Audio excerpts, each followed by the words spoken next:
कार्यक्रमाचे आयोजक भारतीय जनता पार्टी आंबे जळगाव शाखा, त्याचबरोबर ज्यांच्यासाठी हा कार्यक्रम आयोजित केला आहे ते माझे सहकारी मित्र पप्पू शेठ धोदाड आणि त्यांच्या पत्नी आमच्या भगिनी सौ वैशालीताई धोदाड। खरं तर आज या कार्यक्रमाचं भारतीय जनता पार्टी शाखेच्या इथल्या आंबे जळगावच्या शाखेने जे आयोजन केले त्याबद्दल मी अजित आनरसे असतील, राहुल दादा असेल, त्याचबरोबर लहुजी असतील, आमचे जे शिंदे साहेबांचा फॉर्म भरायला विधानसभेचा ते उपस्थित होते, त्याचबरोबर निकट डॉक्टर असतील, सरपंच बाळासाहेब असतील, विलास आप्पा निकट मित्रमंडळाचे सर्व सहकारी असतील, माझा मित्र वैद्यकीय आघाडीचे तालुका अध्यक्ष श्री श्रीराम गायकवाड असतील, आनरसे साहेब असतील आणि ज्या कार्यक्रमाचं आज आयोजन केलं आणि ज्या कार्यक्रमाचं नियोजन आमचे टीव्ही स्टार अगदी मराठी चित्रपटात सुद्धा ज्यांनी काम केलंय, अगदी वेळात वेळ काढून या कार्यक्रमासाठी ते उपस्थित राहत आहेत आणि आता लवकरच त्यांची सर आणि मॅडम ही मालिका येते। असे चित्रपटातले आमचे ऋषीजी शेलार, आरचे ऋषी शेलार यांचंही मी या ठिकाणी स्वागत करतो आणि आमचे खास मित्र सूत्रसंचालक दादासाहेब शिंदे पत्रकार, त्यांनी या ठिकाणी या कार्यक्रमाला रंगत आणली।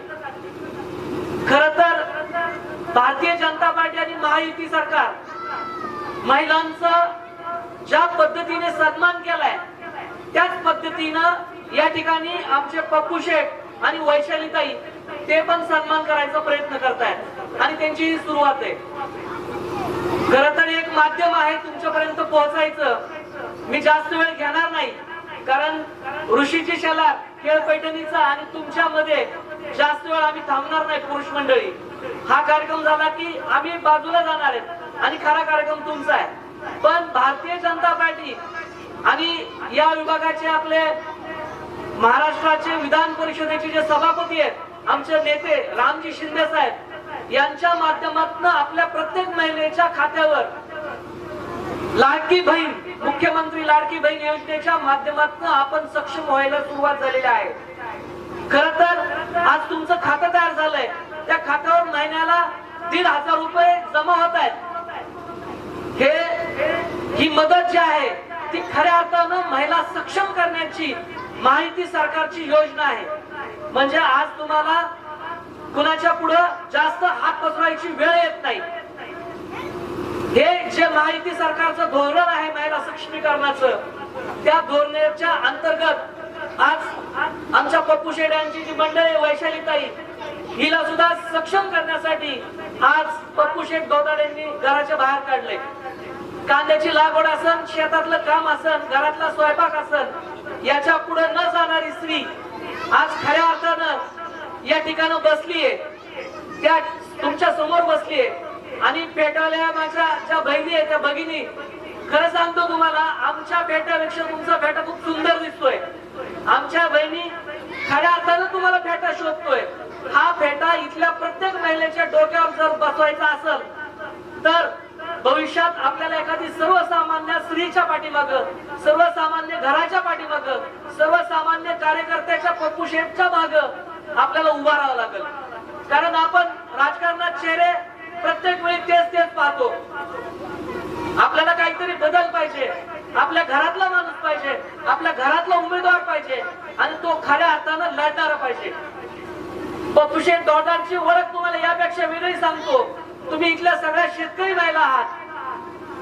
कुकडीचं ज्या वेळेस आंदोलन झालंय, महाविकास आघाडीच्या काळात कुकडीला पाणी येत नव्हतं, त्या काळात पप्पू शेठ धोदाड यांच्या नेतृत्वाखाली आम्ही सगळ्यांनी कर्जतच्या चौकात मोठं आंदोलन केलं। त्या आंदोलनाचे गुन्हे सुद्धा पप्पू शेठ धोदाडवर आणि आमच्यावर लादले गेलेले आहेत। म्हणजे उमेदवारी करायची म्हणून ते तुम्हाला मदत करत नाही, पण कर्जत तालुक्यातले जेवढे जनतेच्या हिताचे महत्वाचे प्रश्न आहेत त्या प्रत्येक प्रश्नात पप्पू शेठ धोदाड सारखा आमचा एक सहकारी आणि त्यांच्या बरोबर आम्ही पुढे आहोत। भविष्यात पक्ष नेतृत्व पप्पू शेठ धोदाड आणि वैशालीताईचा नक्कीच विचार करेल, परंतु तुमच्याकडनं ही एक वेगळी मागणी झाली पाहिजे की आम्हाला एक सर्वसामान्य घरातला चेहरा जो तुमच्या आमच्या सारखा दिसतोय, जो तुमच्या आमच्या घरातून तयार झालाय, असा चेहरा जर आपल्याला या समाजकारणात आणि राजकारणात आणायचा असेल तर तुम्ही या सर्वसामान्य कार्यकर्त्याच्या पाठी उभा राहा अशी मी विनंती करतो. पप्पू शेठ यांना मनापासून मी शुभेच्छा देतो.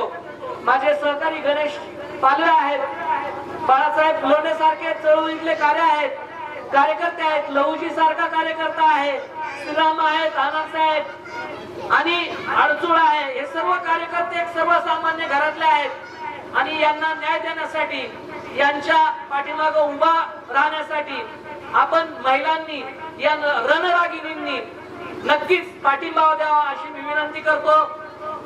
वैशाली ताईला पण मी शुभेच्छा देतो की परमेश्वरा पुढं विठ्ठल रुक्मिणी समोर मी प्रार्थना करतो की तुम्हाला भारतीय जनता पार्टीची अधिकृत उमेदवारी मिळावी आणि राम शिंदे साहेब नक्कीच पप्पू शेठ आपला विचार करतील.